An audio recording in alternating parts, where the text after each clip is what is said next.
नमस्कार, मैं हूं श्वेता आपके साथ और आप देख रहे हैं राजस्थान की आवाज। तो चलिए रुक करते हैं आज की प्रमुख खबर पर। कर्ज से संविदाकर्मी की मौत, समझौते के बाद दूसरे दिन माने ग्रामीण, हुआ पोस्टमार्टम। परिजनों और समाज के लोगों का रहा जमावड़ा।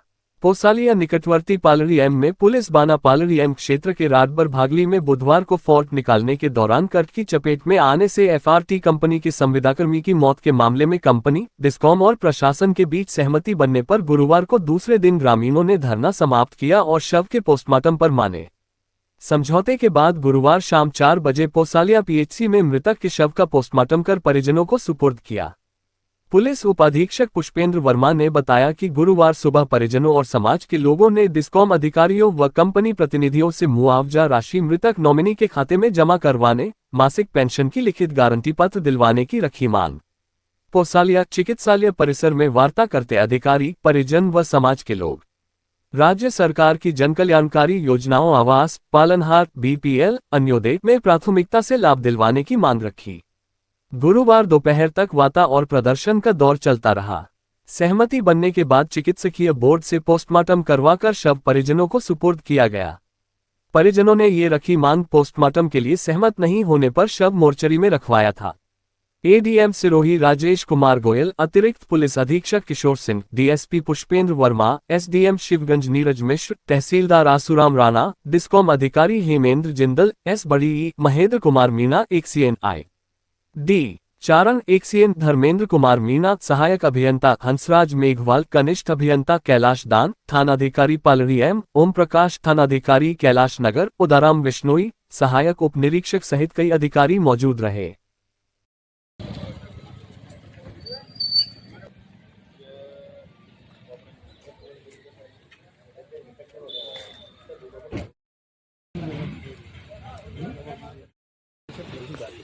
ये आरटीजीएस कंपनी में कर दिया इन्होंने। बैंक में वो आपको पता ही है, आरटीजीएस कंप्लीट होके आपके खाते में पैसा आने में वो सिस्टम में जाता है। इनके खाते से पैसा कट गया है, आपके खाते में आ गया, उसकी हमारे पास हो जाएगी। जैसे वो डाउनलोड होती है, अगर उनको लगता है कि ये एजेंट साहब ने कहा अगर इसकी पकड़ आपको 10 लाख नहीं देखो, हर चीज के लिए एडीएम साहब को बीच में डालना भी ठीक नहीं, पर वो प्रोसीजर है, बैंकों का प्रोसीजर है। अब आरटीजीएस करोगे नहीं, ये सारी चीज देखो, एक बात क्लियर कर देते हैं। नहीं, एक बात हम आपको और क्लियर कर देते हैं। हम एडीएम साहब की, एडीएम साहब ही है, मैं पूरा करना। और वैसे एडीएम साहब नहीं भी होते तो आप हम पे हाउस को आर्थिक सहायता देने की हमारी भी यही मंशा थी कि अधिकतम जो मिल जाए वो मिल जाए, सबकी इच्छा है।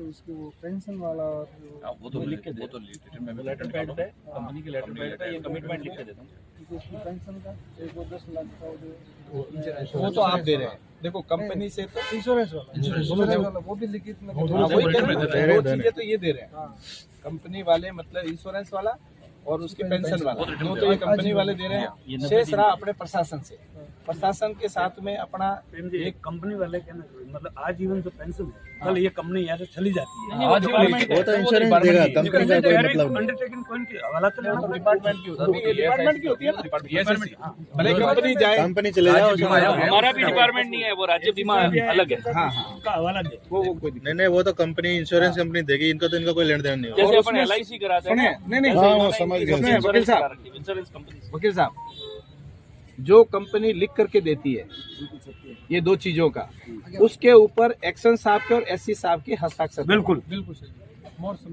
हाँ, उनके मतलब हस्ताक्षर, ताकि अपन श्योरिटी रहे। कल को कोई परिस्थितियां बदल जाए तो अपन कोर्ट का रुख तो कर सकते हैं ना, कम से कम। वो काउंटर बताओ आप कहाँ गए नेपाल जी? वो नहीं, वो पूरा करेंगे, नहीं तो ये क्या है, ये पेंशन मिलेगी, हाँ, वो आजीवन मिलने वाली है। हाँ, और राज्य सरकार का जो बीमा आयोग है वो देगा। हाँ, हम उसके अंदर जो बीमा ये पॉलिसी होती है हमने हाँ, प्रोसेस करवा दिया है। जैसे एक्सीडेंट होता है उसको 24 घंटे में करा देते हैं हम। नहीं, हमारा एक निवेदन जी है, हाँ, कल को जैसे हमारी कंपनी कहीं पे भी जाए, आप सुनिए, नहीं, हमारी जो शंका है वो आपको बता देते हैं। कल को जैसे आपकी कंपनी यहाँ से दूसरी जगह ट्रांसफर हो गई या दूसरी जगह काम ले लिया, कहीं और हो गया, कल को आपकी कंपनी ब्लैक लिस्टेड हो गई या कुछ भी कारण हो गया, नहीं, जो भी वॉट एवर जो भी होता है, उसके बाद में भी ये पेंशन दे रहेगी, आपके आजीवन रहेगी। आजीवन बिल्कुल। बस वही कर, क्योंकि पेंशन हम नहीं दे रहे हैं तुमको, पेंशन हम तो सिर्फ और सिर्फ जो बीमा प्राधिकरण है उसको हमने एक नहीं, दे आप रखा जब है। तक आप उसमें आपकी जो भी किस्त करता होगा वो चलता रहेगा। वो तो नहीं भी चले तब भी बीमा आयोग हमको देगा या हाँ, नहीं, देगा, ये वो बस देगा, वो दे होगा सर, हाँ, वो दे जब तक जीवित रहेगा। हाँ, जब तक जीवित रहेगा बस, ठीक है। और वो सिर्फ नॉमिनी को। हाँ वो नॉमिनी को।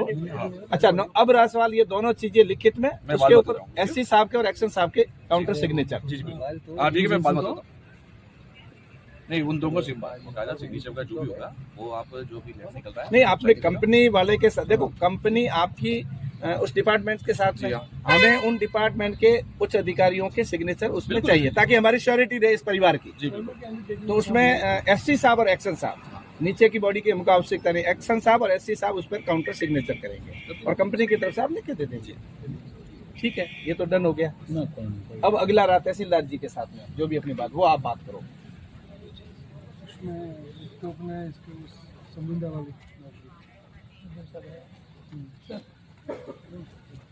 और उसमें आपको एक बार बता दो ताकि ये साहब को बता देंगे। एपीएम मकान वाला है, आवास वाला है, डेयरी का कोई बूथ है, पालनहार जो आवास है मकान वाला है कि पालनहार योजना में वो नाम है, ये तो इधर सरकार की योजना है और इसमें थोड़ी प्रायोरिटी से कर रहे हैं। एक तो यानी आपके लेवल से हो जाएगा सर। सरकारी एक तो अपने संविदा पे यानी की नौकरी की नगर पालिका में, संविदा में रखोगे, तहसील में रखोगे, हॉस्पिटल में रखोगे, वो तो अप्लाई करना पड़ेगा उसमें संविदा के लिए जिम्मेदार भी है, योग्यता का अनुसार संविदा नौकरी। और आपकी बात हुई थी पंचायत में नगर हॉस्पिटल अपन जा आवास योजना, प्रधानमंत्री आवास योजना, उसमें उसका वो तो पोर्टल खुलेगा तब नाम पोर्टल खुला हुआ है, तो एक बार खुलेगा तो फिर पोर्टल खुलेगा, जब भी आपका खुले उसमें वो है पालनहार बनाए, बस पालनहार है, पालनहार में एक डेयरी में नाम लिखा है। एडीएम साहब से बात हुई, एडीएम साहब ने कहा था वो तो डेयरी हमारे हाथ में है, उन्होंने सिर्फ एडीएम साहब ने बोला, एडीएम साहब ने आपको साइड में बैठे थे, एडीएम साहब से बात कर लो। हाँ, डेयरी बूथ का ये हमारे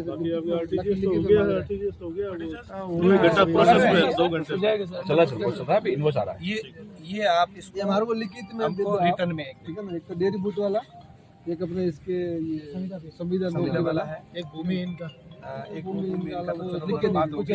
हाँ वो चलो वो अंदर आपको बात होगी। तहसीलदार साहब समझे एक मिनट वाला है, पहले भी कोई हुआ होगा संविदा पे इसको रखने का है, बढ़ोतरी होगी इसमें, आंगनवाड़ी रजिस्ट्रेशन करना हो जाएगा, आंगनबाड़ी से वो जरूरी नहीं है, गांव पाड़ोस में जो भी सेंटर है ना नजदीक, किसी के लिए भी चालू है।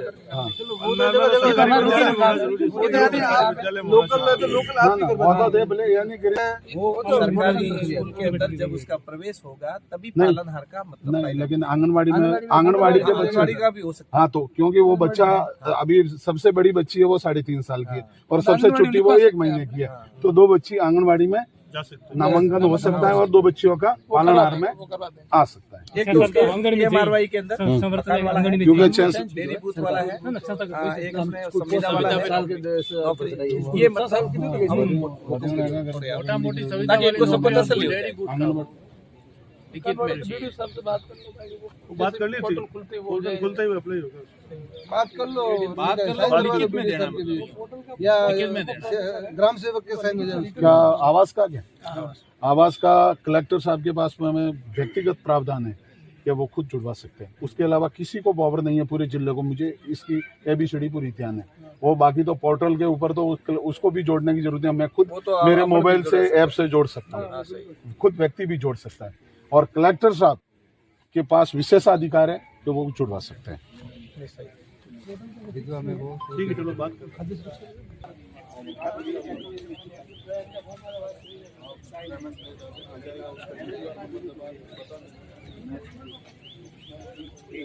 में अब तक के लिए बस इतना ही। फिर होगी आपसे मुलाकात ऐसी ही किसी बड़ी खबर के साथ। तब तक के लिए नमस्कार और देखते रहिए राजस्थान की आवाज।